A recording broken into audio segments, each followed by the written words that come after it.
Bawasan ang kaba ng mga magulang sa seguridad ng kanilang mga anak ngayong pasukan, inilunsad ng Eastern Police District ang Noah's Ark Operation Plan. Ito ay 40 araw ng puspusang anti-criminality campaign bago ang pasukan sa Hunyo para masiguro protektado mga estudyante sa masasamang loob. Bahagi din ng Noah's Ark Operation ang pag-obliga sa mga hepe ng pulisya ng 4 na syudad na nasasakupan ng EPD, ang Marikina, San Juan, Mandaluyong at Pasig, na magbigay ng lingguhang anti-crime accomplishments. Maganda yun. 40 days. Siguro, tinatayo na ngayon sino ba yung hepe ng jet ng Eastern Police District, yung isang malaking arko. Yun. Oo. Tapos doon sila sasakay pagpasukan na. Oo. Ilang araw din aabutin din. Medyo matagal. Para pagka bumaha sa June, dahil pag June, panahon na ng tagulan, wala nang problema yung mga Para sa yung arko? Tingnan, para sa yung arko? Ay, joke lang yun. Joke lang yun. Akala ko siguro. Joke lang yun. Kasi Noah's Ark yung pangalan ng operation. Yung 40 days kasing umulan ng... Kung ba, proprotektahan ngayon yung mga sinasabi. Kaya para Noah's Ark, ano? Pero alam mo, very timely ang inisip ng kapulisan na yan, ano? Dahil yung mga nangyayaring krimen ngayon, grabe, napakarami. Diba? Tapos mahirap ang bansa ngayon dahil meron tayong food crisis. Baka tumaas ang crime rate. So, importante rin na ginagawa ng mga pulisya. Ang pulis, magtrabaho tayo. At yan po, syempre ang ating good news. Ito po muna, umaabot na sa 8 ang patay sa hagupit ng Bagyong Cosme, 6 ang patay sa Pangasinan, isa sa Zambales, at isa sa Benguet sa Cordillera Region. Alamin muna natin ang update sa pinsala ng Bagyo sa Northern Luzon. Nasa linya ng telepono, magbabalita, Chris Zuniga. Chris. Magandang umaga, Pinky. State of calamity ang Dagupan City dahil sa tindi ng pinsalang iniwan ng Bagyong Cosme. 1,200 pamilya mula sa mga coastal barangay ang nagsalika sa pangambang abutin sila ng malalakas na alon. Tinataya namang 900 milyong piso ang pinsala nito sa mga ari-arian, pananim at industriya ng bangus. Pinagpaplanuhan na rin ng pamahalaan ng panlalawigan ng Pangasinan na ideklara na rin ang state calamity. Mamaya inaasahang magpupulong ang provincial board dahil umabot din sa 168 milyong piso ang tinatayang pinsala ng iniwan ni Cosme sa mga pananim. 6 na rin ang kumpirmadong sa Pangasinan dahil sa bagyo. Karamihan nadaganan ng puno at bakal. Isa na ng sagip kapamilya at ABS-CBN North Central Luzon sa mga agad na tumugon sa pangailangan ng mga apektadong residente dito sa simbahan ng Barangay Dulay sa bayan ng Binmaley na nagsilbing evacuation center. Ilang pamilyang nawalan ng tirahan ang nabigyan ng pagkain sa isinagawang soup kitchen kagabi. Kwento ng mga residente, tila winalis ang kanilang mga bahay matapos wasaki ng malakas na hangin.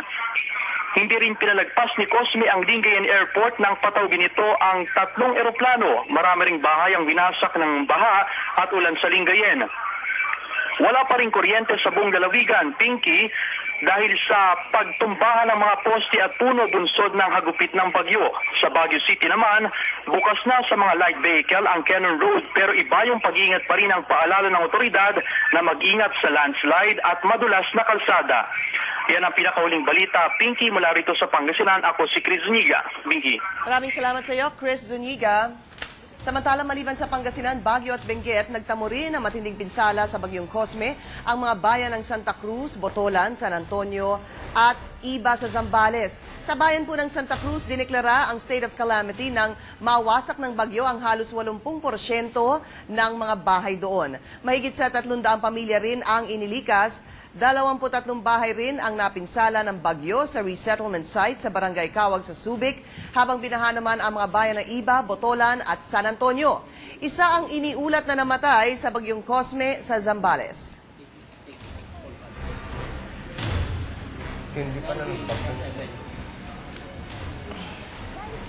At kaugnay po ng balitang yan ay nasa linya ng telepono si Zambales Governor Amor Deloso. Magandang umaga po sa inyo, Governor Deloso.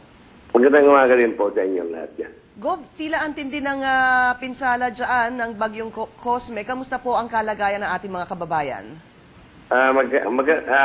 Matindi nga ang nangyari at bago ako makakita ng halos lahat ng barangay tinamaan. May isang barangay, lahat ng bahay talaga dumapa Masyadong matindi. Kaya maghapon po ako roon kahapon from 7 o'clock hanggang inabot ako alas 9 ng gabi. sinalansampo natin sila. Ayos naman na sila. At ngayon medyo tahimik naman po. Everybody working towards making development na hinaayos na yung mga bahay nila. Gov, ano po ang mga immediate need ng ating mga kababayan dyan? Ang immediate need nila, of course, is for the staff kasi nabasa yung mga bigas nila, yung mga gamit nila. So, nag-release si Secretary kaagad ng Secretary Kuan Suduro andun sa kahapon ng 100 sacks para sa kanila Santa Cruz. Meron ho ba kayong planong ideklara ang inyong lalawigan under state of calamity?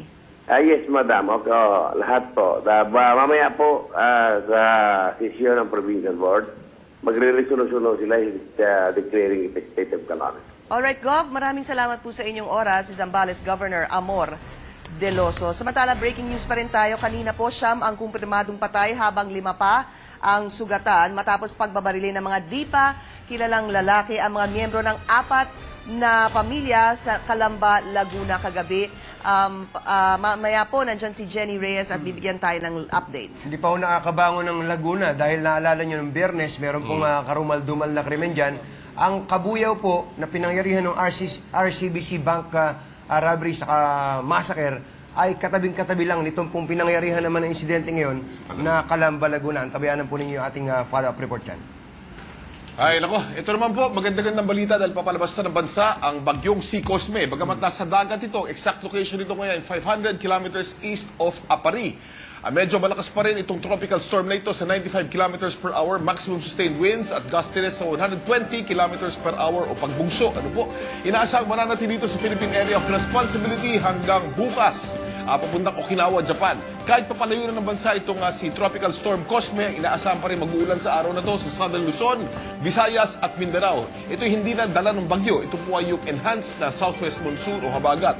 Tandaan po natin, in-announce na ng pag-asa na umpisa na ang rainy season. Ito naman, umpisa na naman ang pag-ulan na dala ng southwest monsoon o habagat na lalong pinapalakas itong buntot ng bagyong si Cosme. Mas marami pa tayong mga update mamaya galing sa mga mahusay at magagaling nating mga forecaster galing sa pag-asa. Samantala,